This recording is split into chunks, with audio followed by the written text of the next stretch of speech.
Greetings, this is TK Trav, aka Travis Magus, here with LVX777. Today we're going to talk about practical elemental magic with a focus on the element of Akash. It is to my understanding, after lots of study and comparison, that elemental magic is the foundation of spirituality. So, in order to understand spirituality in a practical way, meaning you're able to actually do something about it, it's going to help largely to understand elemental magic to some degree. Now, what do I mean by elemental magic? I mean working with the gnomes and the fairies and the salamanders, sylphs, undines, and all that good stuff. Now, you can choose to work with these spirits through ritual, through imagination, and that sort of thing. Or you can work with them as you already always do, which is through your own personality and how you codify your environment. And when I say your environment, I mean your internal environment as well as your external environment.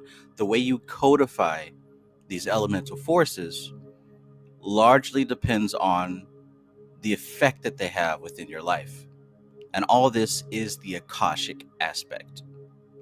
You see, the Akash is the container, the space, the substrate, the matrix that the elemental forces behave within.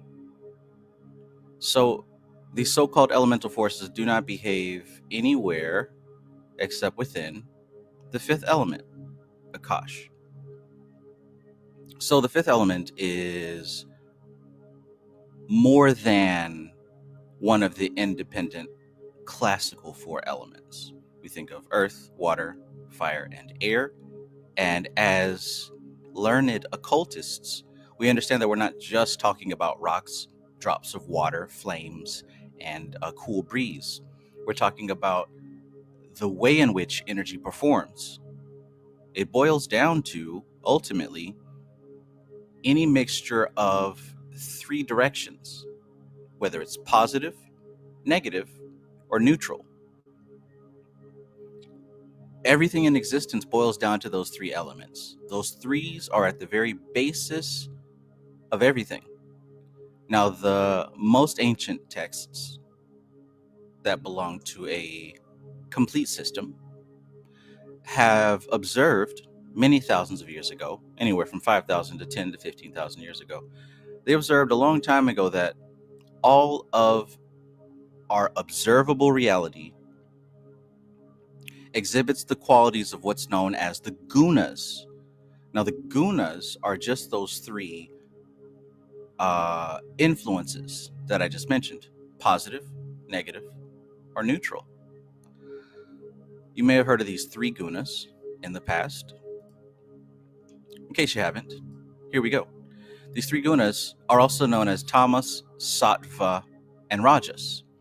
And here's what I want you to do. Understand that these three are one. We're essentially talking about one thing, which is reality, and it has these three qualities. These three qualities are of a positive nature, of a negative nature, or of a harmonized, balanced nature. We know that the positive is called Rajas, the negative is called Tamas, and the harmonized is called Sattva. None of these are good, none of these are bad. We're just talking about three qualities. So imagine like a spaceship out in space, right? Even two-dimensional space, right? You can say that Rajas is like moving forward, Tamas is like moving backward, right? Say if you're in a video game, you can press A to move forward, or you can press B to go in reverse. That's Rajas and Tamas. And then Sattva would be still, right? But not simply stillness that acknowledges the entire field. So instead of having to move through it, it can become aware of itself in any point in that field. So what I'm saying is that while Rajas and Tamas seem to be opposites, Sattva, in a way, supersedes the two. It's not just the sum of the two, it's the sum of the two and more. So Rajas is sort of a propelling factor forward. Tamas is somewhat of a reversal factor. But Sattva is somewhat of a quantum force. It's a stillness that becomes the whole field, if that makes sense.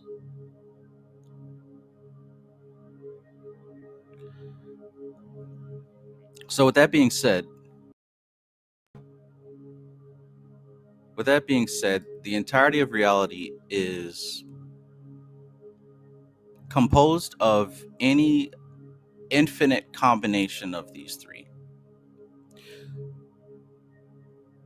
So when we talk about these elements, again, what we're really talking about is a more granulated, more specific motion of forward, backward, or quantum. When we say feminine and negative, we're talking about the earth and the water element, right? And these are more of a going downward in density. They're very heavy. They're very defined. Whereas if we go to fire and air, these are the masculine qualities, the positive qualities. They're more subtle. They're more subtle. Yet each of them express themselves uniquely.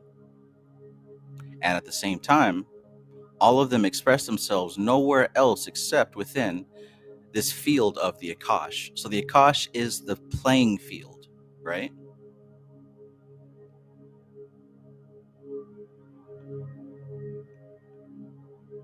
Good to go. Good to go. So, concerning the elemental forces, Akash is an aspect that isn't described very fully because it is a force that somewhat defies explanation. It's a force that has to be described in comparison with the other elements. So the best way to think about the Akash is like this. We can start on the left with prana. Prana is the movement of life force, right? The disturbance of the stillness of quantum cosmic space, right? This is Kether experiencing its movement known as Hakma.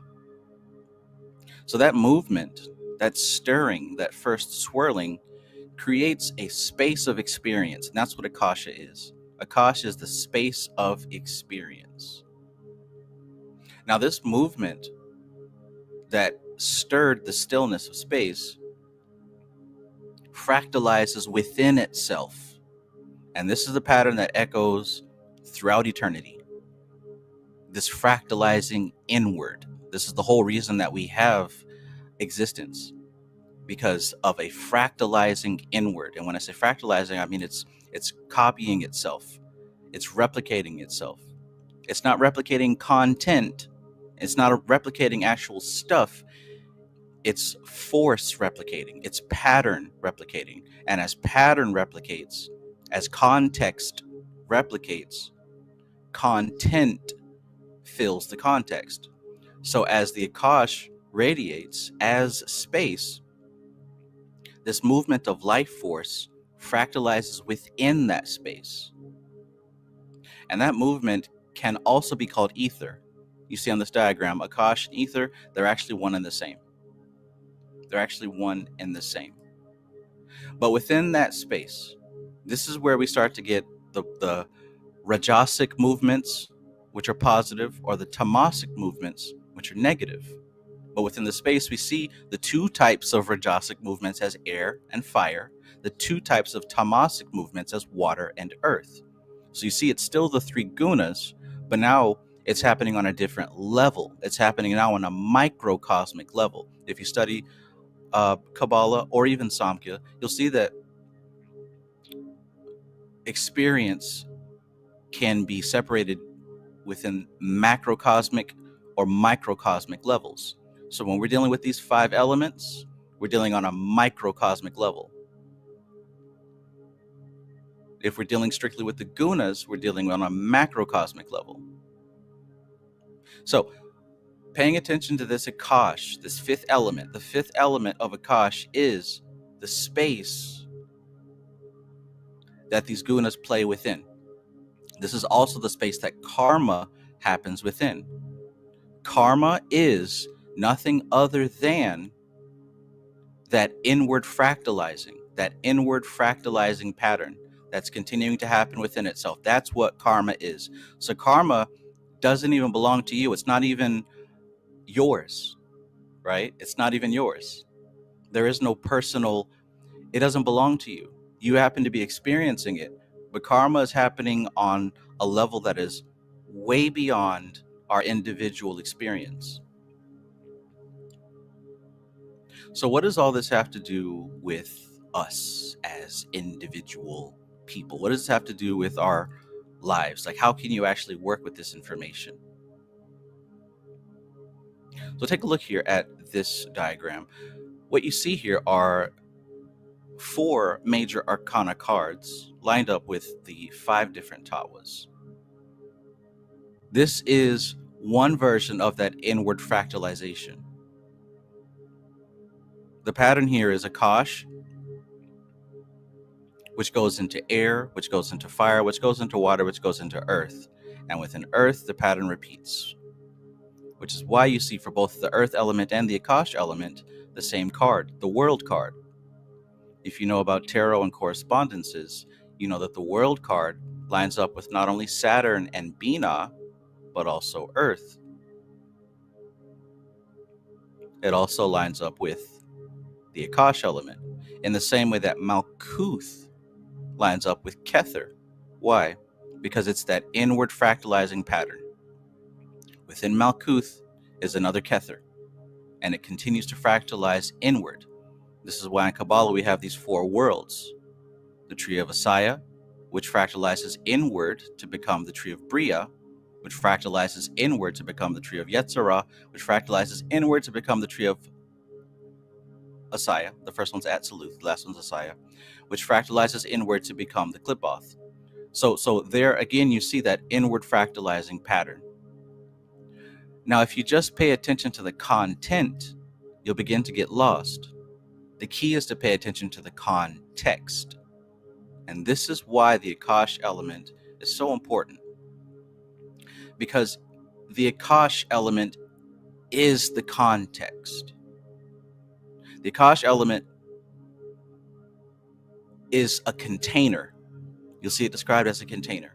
It is the container of the karma of these elements. It's the container of the expression of these elements. Like I said, it's the playing field that these elemental forces circulate within.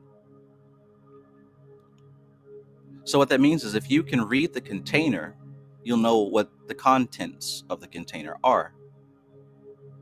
If you're able to identify a pattern, you'll be able to identify its effect. One of the main principles of Samkhya is that the effect is bundled up within the cause. The effect is bundled up within the cause. And that is another way of, or for me to say, an inward fractalizing pattern. Within every cause, the effect is already there, if you're looking at it from the Akashic level.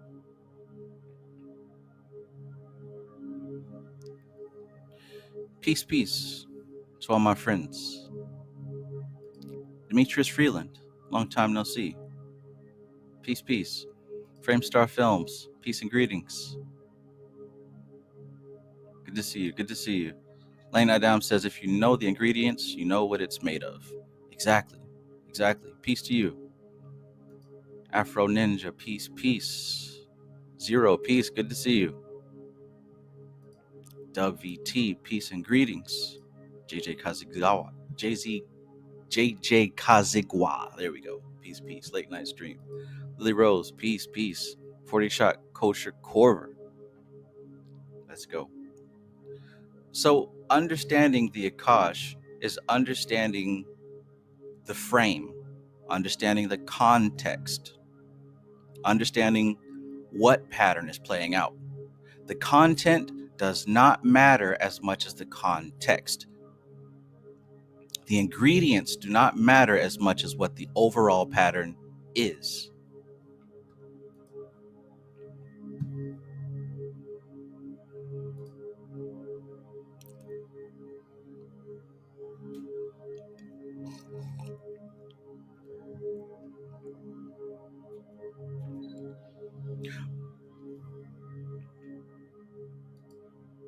So let's say, for example, if you have a grocery bag full of potatoes, it's a bag full of potatoes. Pretty straightforward, pretty clear, easy to identify. Now, if that bag contained a potato, some toilet paper, some Fabuloso, a Kit Kat bar, a t-shirt, what would you call that bag? You can't call it a bag of potatoes. At least that wouldn't be the full truth. In that same way as how the elemental forces combine within us, and it's very difficult to work with just an earth spirit or an air spirit or a water spirit, because the frame, the context of what we call ourselves, me, my personality, who I am, that's a container, that's a bag that contains many different groceries: potatoes, toilet paper, Fabuloso, a t-shirt, pair of underwear. So it's difficult to say, oh, this is an earth elemental, this is a fire elemental, this is a water elemental. That wouldn't be the best way to go about it. The best way to go about it is to address the bag itself, the frame, the context, the Akash aspect. Now, here's the thing: you've already set the Akash aspect for what's in your bag right now. What do you say about your life? What is the meaning of your life? What's the container? What's the expression of your life? What are the metaphors that you tell yourself? What are the stories that you tell yourself when anything happens? Because as life happens, there's no meaning intrinsically within any event, within any symbol. It's the Akash that sets the context. The Akash that you already have, the bag that you already have prepared, no matter what elements you place inside that bag, no matter what elements have activity within that bag, you've already assigned a direction of meaning. You've already assigned a direction of meaning. So in a way, much of our lives are self-fulfilling prophecy based on the context that we've set, based on the Akash. So what that means is, ultimately, doesn't matter so much what's in the bag. It matters what kind of bag we have. If you can work on the level of adjusting the bag, adjusting the meaning, adjusting the context into a context that is useful and appropriate to what you're trying to achieve or the lifestyle that you're trying to live, the elements within it will begin to restructure themselves according to that pattern, according to that frame, according to that context. It's more important to pay attention to the context, to the Akashic level, to the frame that you're setting, to the space, to the playing field.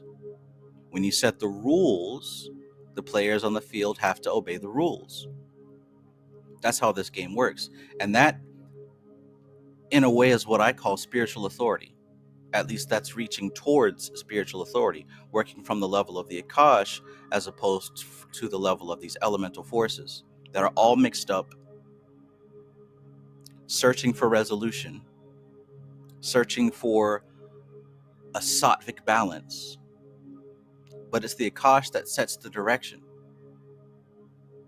Does that make sense?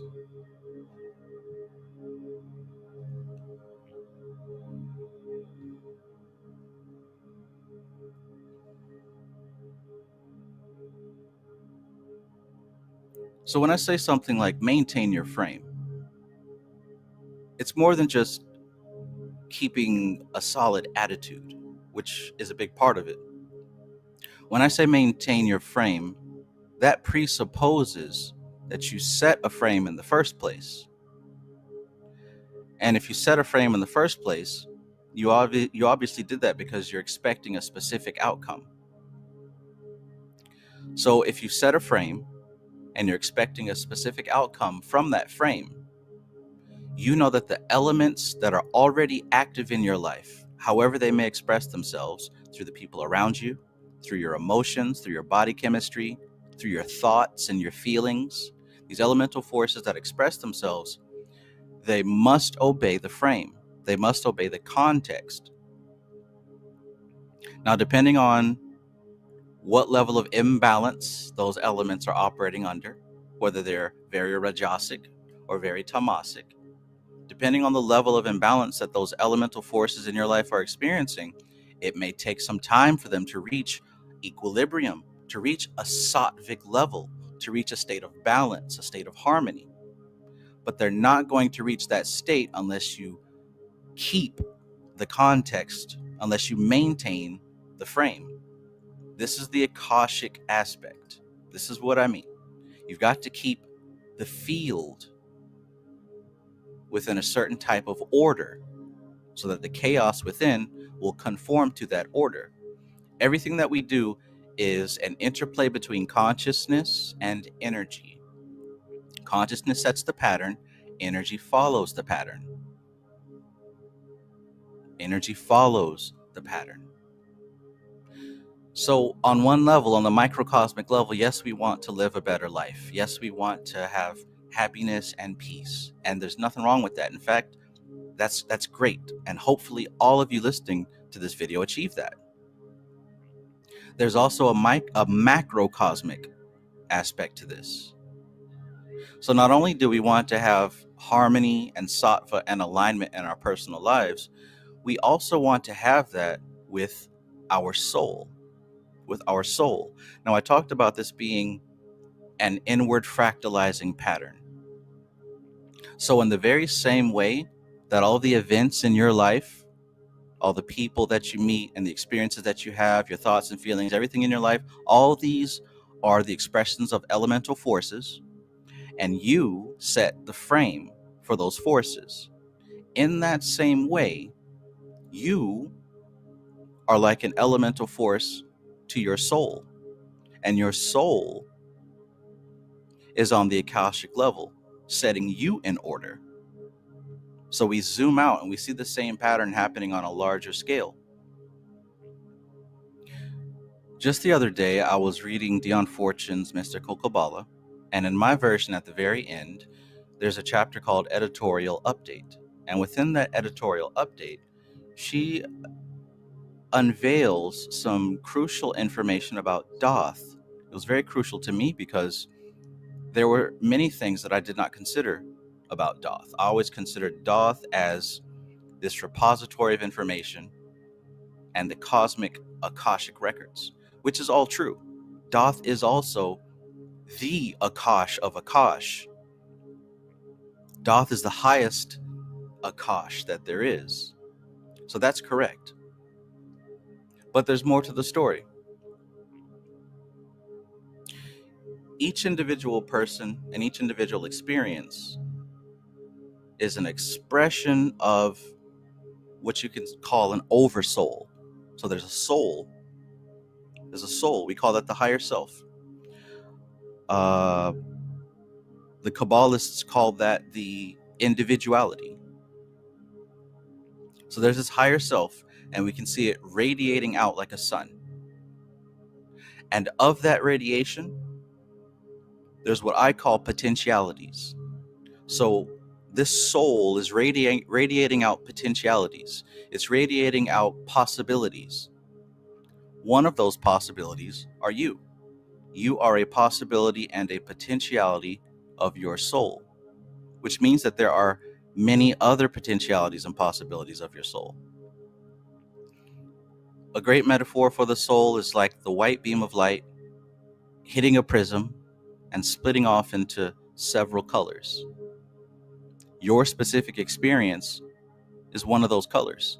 So we can say that you, in your experience, is red, the color red. The color red is having a red experience independently from blue, yellow, green, orange, etc. If red were to achieve what I call a different order of consciousness, it would begin to realize white. It would begin to realize its place in the rainbow. So if red were to go back through the prism and recombine with the other colors to become white again, it's not just a better red, right? Your higher self is not just a better version of you. That's a small way of thinking about it.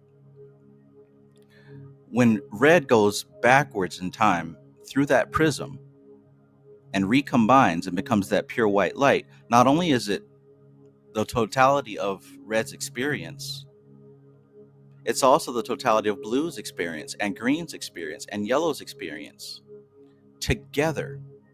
Why is that important? And why is that better than just the sum of its parts?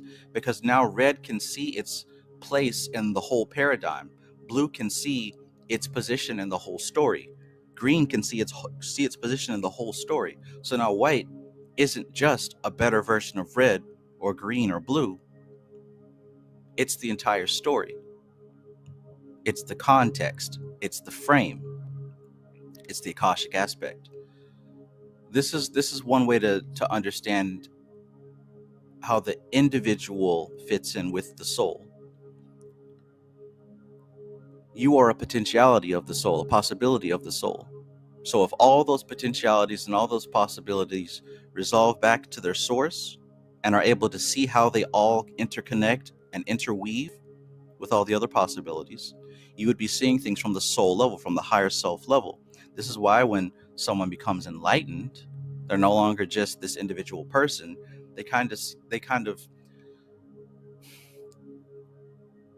They're able to see things from a timeless perspective. This is why the voice of intuition, when it comes through, is not based on what's happening with you today. It's not based on what you're afraid of or what you're looking forward to.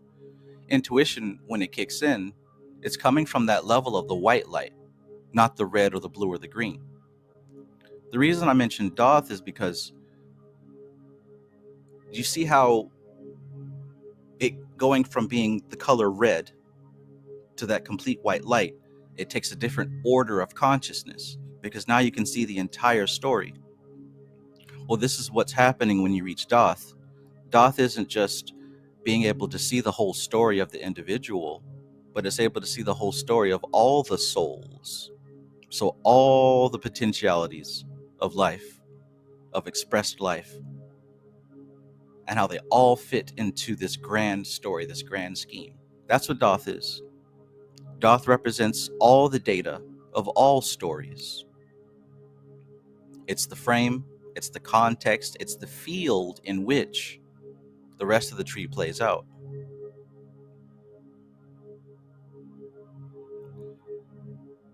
Let me know if that makes sense or doesn't. Matthew Watson, peace, peace.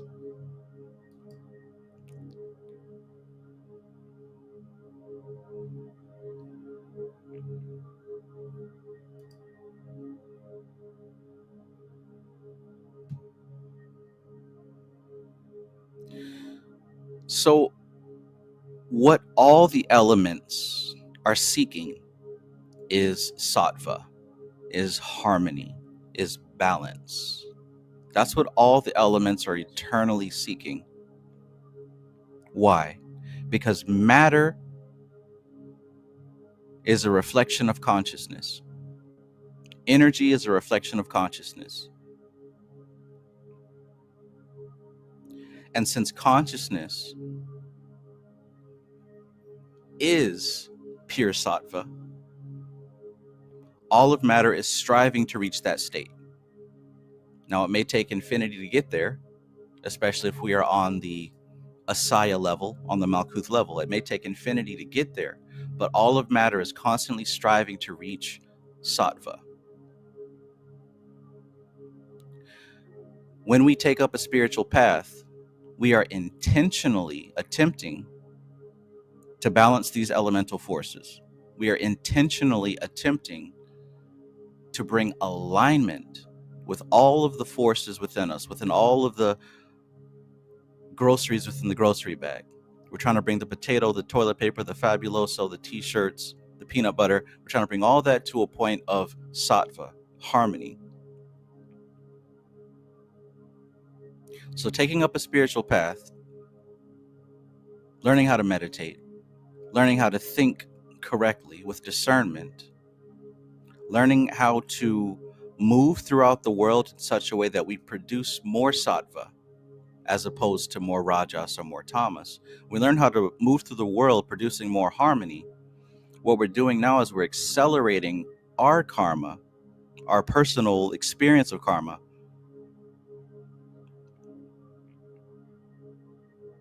We're attempting to reflect our soul within this incarnation. And from what I've observed, the best way to do this is to tackle this from the bird's eye perspective, is to tackle this from the perspective of setting the frame, setting the Akashic aspect.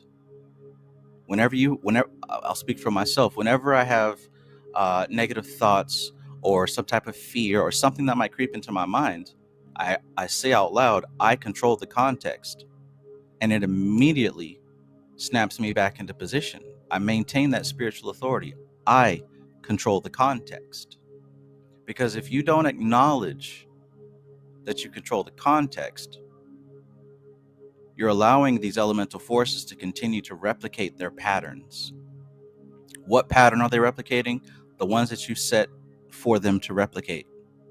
Whether it's fear, whether it's some type of response to trauma, whether it's something that maybe worked in the past but doesn't work anymore. If you'll notice, our lives are filled with echoes from the past. And literally, that's what these elemental forces are, echoes. And if left to their own devices, they just play out and do what they do until the energy ceases. But when you step up into the Akashic level, this level of spiritual authority, when you set the frame, when you set the context of the story of your life, of the story of your experience, you're now commanding these elemental forces to behave in a certain way, to bring you to a certain outcome.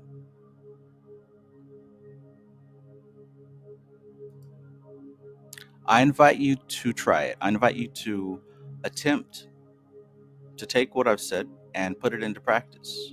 What happens when you change the story? What happens when you adjust the metaphor? You might have been calling it a bag of potatoes, but if you look closely, you'll see that there's other things that have uses for different scenarios. That bottle of the bottle of Fabuloso is in the bag for a reason, right? You grabbed it off the shelf and put it in there because something needs to be mopped and cleaned. The toilet paper is in there for a reason. It's more than just a bag of potatoes. So what I'm saying is all of the elemental forces present in your life that are expressing themselves through different scenarios, for better or for worse, they're there for a reason. And what if you were able to find a context to make it all work harmoniously for you? What does that look like? What does that feel like?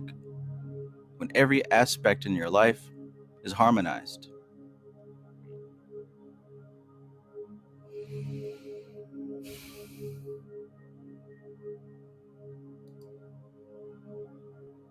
WT says, makes perfect sense. A spectrum is but a collage of colors. Colors are but reflections of light. Same source, different angles of view. Precisely. Good stuff.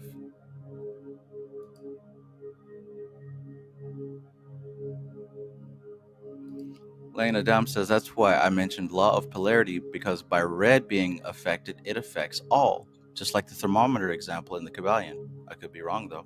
You could be right, though. What if you had a context from now on that says, I could be right, though? How would that adjust your thoughts and your speech patterns? When I'm talking about adjusting this context, setting this frame, this can provide for deep level transformation. Because this frame and this context is behind everything that you do, say, and think and feel. It's behind everything.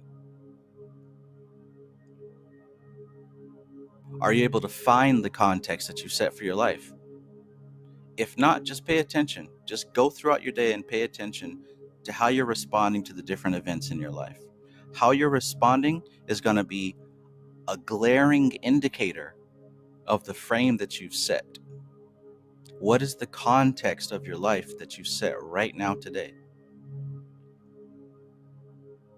Is it a frame where things always go wrong? You're just waiting for the other shoe to drop? Is it a frame where you will win no matter what it looks like, no matter what happens, no matter who says or does what? I am victorious. That's a frame. If you set a frame like that, matter has to respond. The elements have to respond. What's the frame that you set?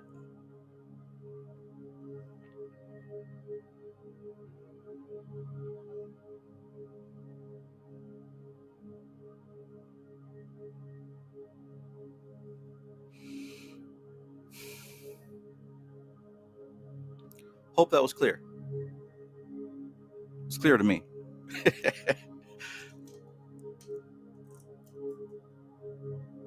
Because that's the end of it. That's all you're going to get.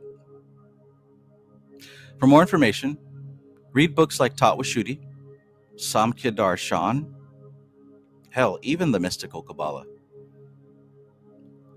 These books set a great framework for understanding reality through the lens of Kabbalah and Samkhya. It's not that Kabbalah or Samkhya is the only way. It's a very efficient way to understand reality. It's not the only way. There's many different things to think about. But what I have found in my experience of looking for a context that is superior to others, I found great success in Samkhya and Kabbalah. So if you're interested in learning more about this type of thing,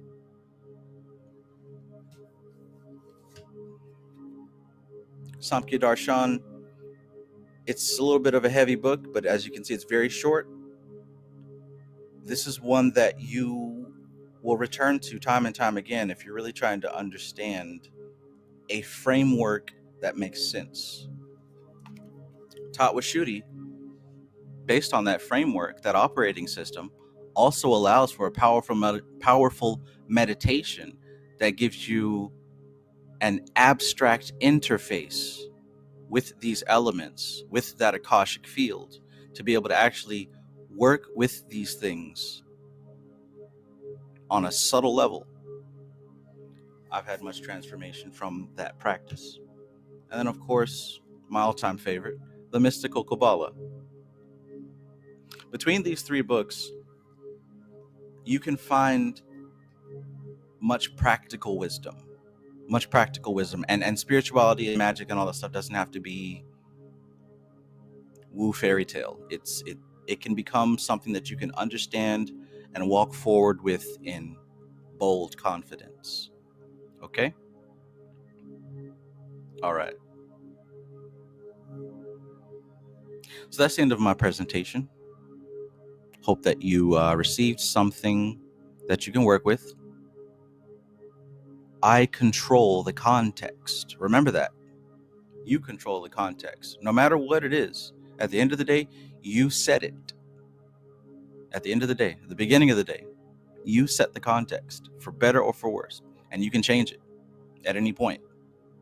But just know that those elemental forces may take some time to adjust to the context that you set, but you should be the one setting that context, not anybody else. Because that's what this world is full of. People trying to sell you their context. Not even sell, but force upon you. This is what you get when you turn on the news or look through social media.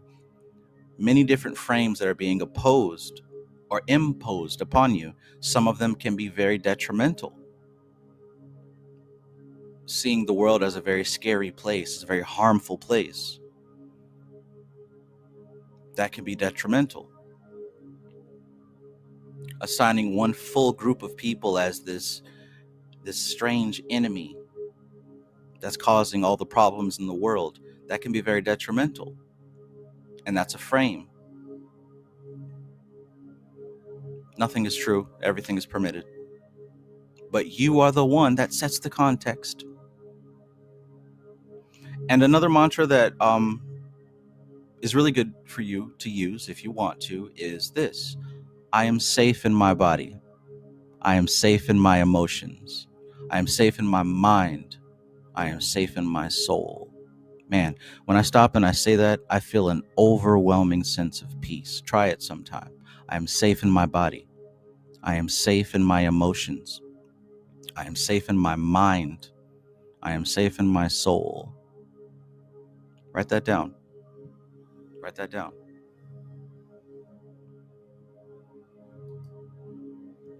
Framestar says this is an absolute masterclass, Trask. Instant classic. Thank you very much. Thank you very much. We got a meeting. We got a meeting.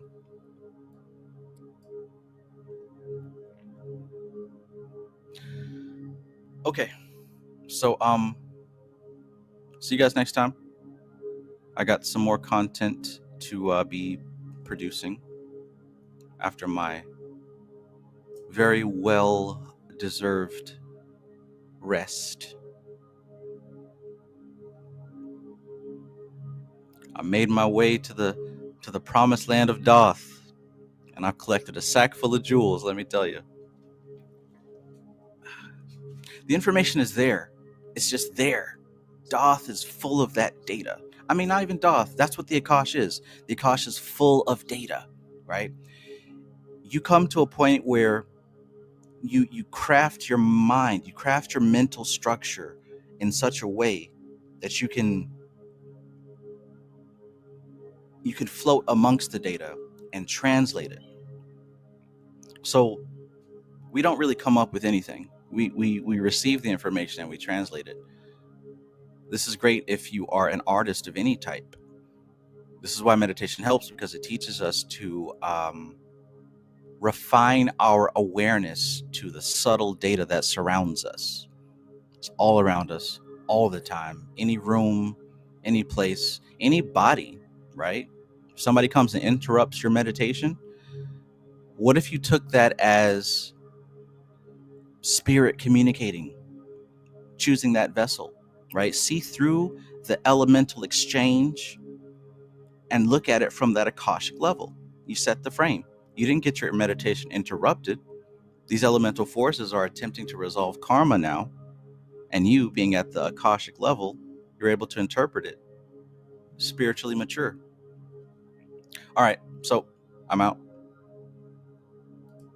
Chidinma says, please repeat the mantra again. Sure. Pay attention. I am safe in my body. I am safe in my emotions. I am safe in my mind. I am safe in my soul. Say it and mean it. Just randomly, just sit down, say it and mean it. And contemplate how it feels, right? Just rest in it.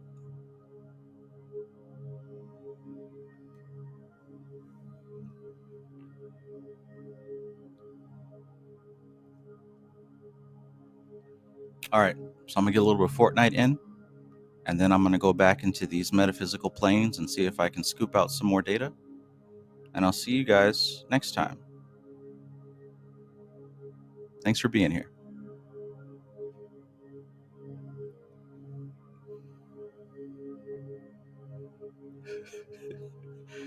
Okay, all right. So this is TK Trav, aka Travis Magus, here with LVX777. I appreciate you. I love you. Everything is perfect. Keep doing you. Peace.